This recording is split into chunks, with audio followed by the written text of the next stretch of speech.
Somos Marina, Ana, Marcela y Juliana y vamos a hablar del tema 3, las normas de textualidad y la traducción.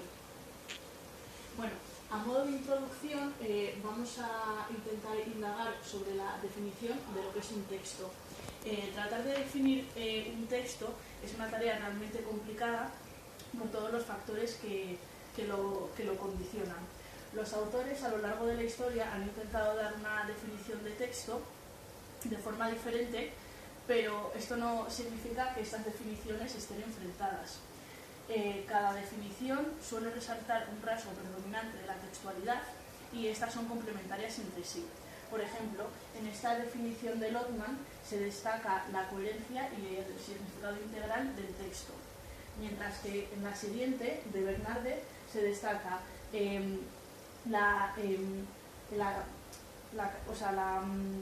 carácter social del texto y también su función fundamentalmente comunicativa.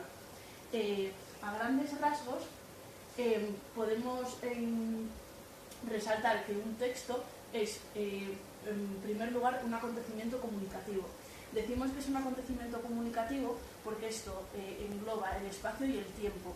Y en este contexto, dado por el espacio y el tiempo, encontramos a los participantes de la comunicación, que son el emisor y el receptor. También podemos encontrar que un texto es un conjunto organizado. Es un conjunto organizado ya que en su totalidad define el significado de sus componentes y eso significa que el texto tiene un poder modificador sobre las palabras. Además de ello, es un sistema ideológico y no puramente lingüístico, con lo cual esto entraña otras dificultades que tienen que ver con la significación del texto. Ahora vamos a pasar a ver las normas de la textualidad. Las normas de la textualidad fueron propuestas por Bogrande y Dressler y son 7. Todo texto debe de cumplir estas 7 normas de textualidad para ser comunicativo, pero si no cumpliera alguna de ellas, podría seguir considerándose texto, aunque no sería comunicativo. En primer lugar tenemos la coherencia y la cohesión. La coherencia se refiere a las ideas y a la conexión que existe entre ellas, y esta es realizable mediante las relaciones de causalidad. Las relaciones de causalidad son estas 4 y regulan la manera en que una situación o acontecimiento influye en las condiciones que ha de darse para que ocurra otro acontecimiento. Las normas de causalidad son jerárquicas. En primer lugar, la causalidad sería más fuerte, la posibilidad algo más débil, la razón más débil y el propósito sería una causalidad aún más débil. En el caso de la posibilidad, indica las condiciones suficientes pero no necesarias para que ocurra un acontecimiento. La razón, sin embargo, es la relación que se establece cuando un acontecimiento es resultado de un acontecimiento previo, es decir, que el primero es la razón del segundo. Por último, el propósito es la relación que surge de la planificación previa para que suceda un acontecimiento. Y esto quiere decir que el propósito es intencional. Por último, la coherencia también es realizable mediante las relaciones temporales, que aunque no forman parte de la causalidad, nos permiten ordenar los acontecimientos en el texto. Ahora vamos a estudiar la cohesión y la coherencia en un texto. La coherencia es también realizable mediante la cohesión. La cohesión hace referencia a la superficie textual y cómo influye la sintaxis en el texto. Consiste en la forma en que las secuencias oracionales se organizan siguiendo una estructura gramatical determinada. Encontramos los 3 principales mecanismos de cohesión. Por una parte, en el plano léxico, en el plano gramatical, pero también en los conectores discursivos. En color amarillo tenemos destacados los mecanismos que se dan en el plano léxico. En este texto es una columna periodística en la que se trata el tema de la mujer de Trump, Melania Trump. Y a partir de los mecanismos léxicos podemos ver cómo se nombra a esta mujer.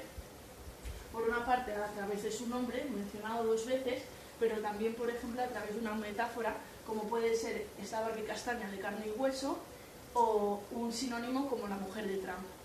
Por otro lado, los mecanismos en el plano gramatical destacados en verde hacen referencia a esta mujer a través de pronombres personales como ella o de complemento directo como en ayudarla o la rodea, y también a través de morfemas femeninos singulares como puede ser significativa, flaquísima o perfecta.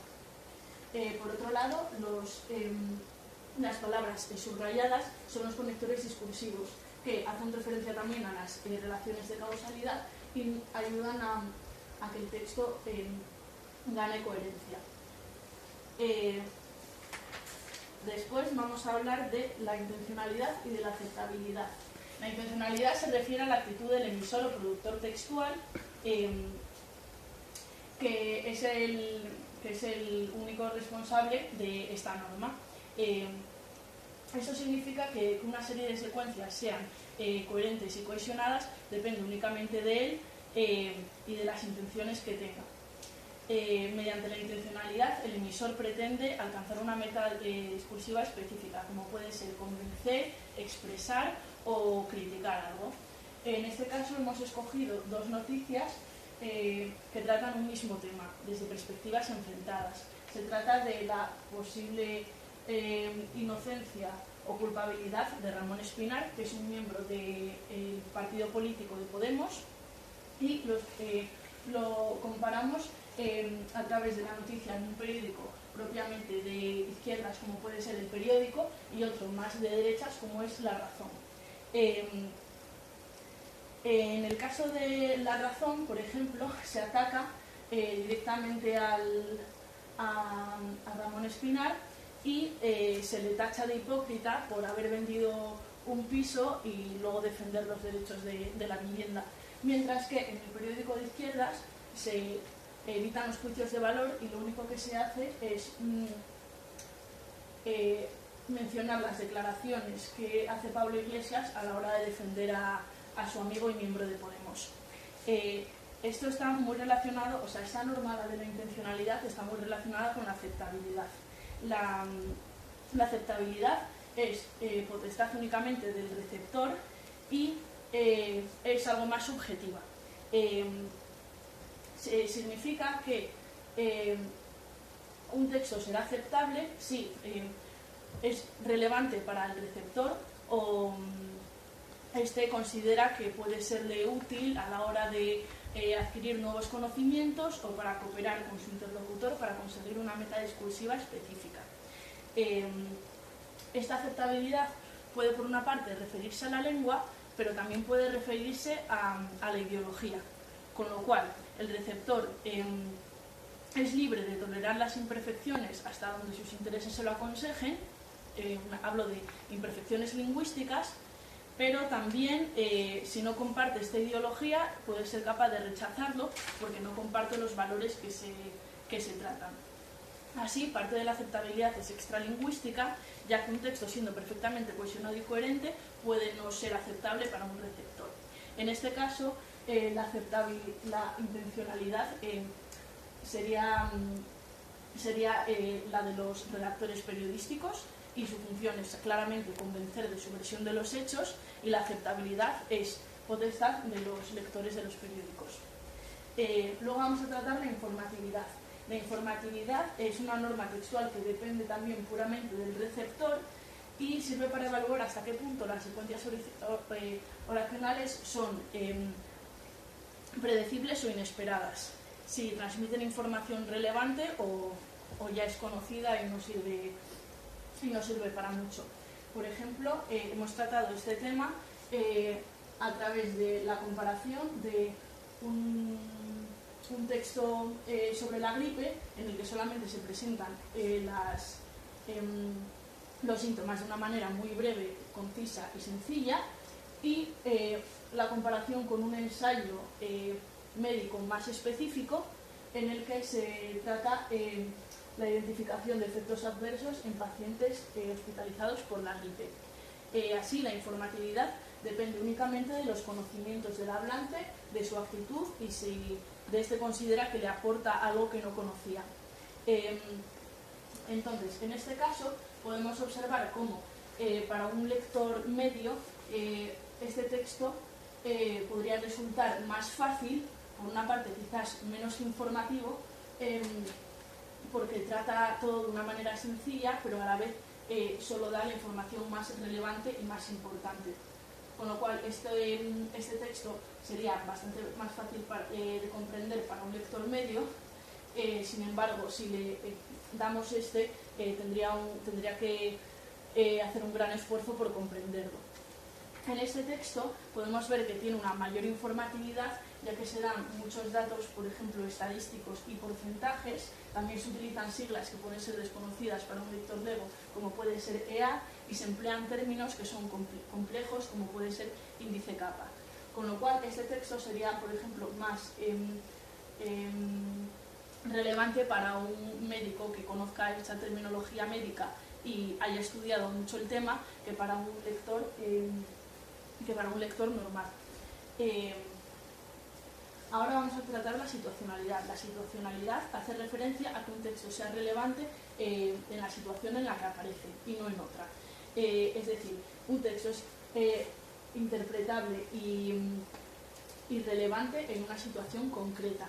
Por eso hemos escogido este mensaje de Piensa en Verde, que puede ser ambiguo si lo descontextualizamos. Realmente pertenece a una campaña de cervezas Heineken que utilizan este color en sus botellas y en toda su publicidad. Sin embargo, si lo sacamos de contexto, podríamos suponer que se trata de una campaña para el reciclaje de vidrio o de una campaña de ecología.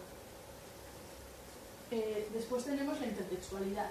La intertextualidad es una norma textual que se refiere a la imitación, ya sea de contenido o de forma, de un texto que ya haya estado presente previamente en otro texto. Esto puede hacer referencia y verse reflejado, por ejemplo, en la alusión, en la parodia, en las citas, en la ironía o, por ejemplo, en la misma temática que se ha tratado.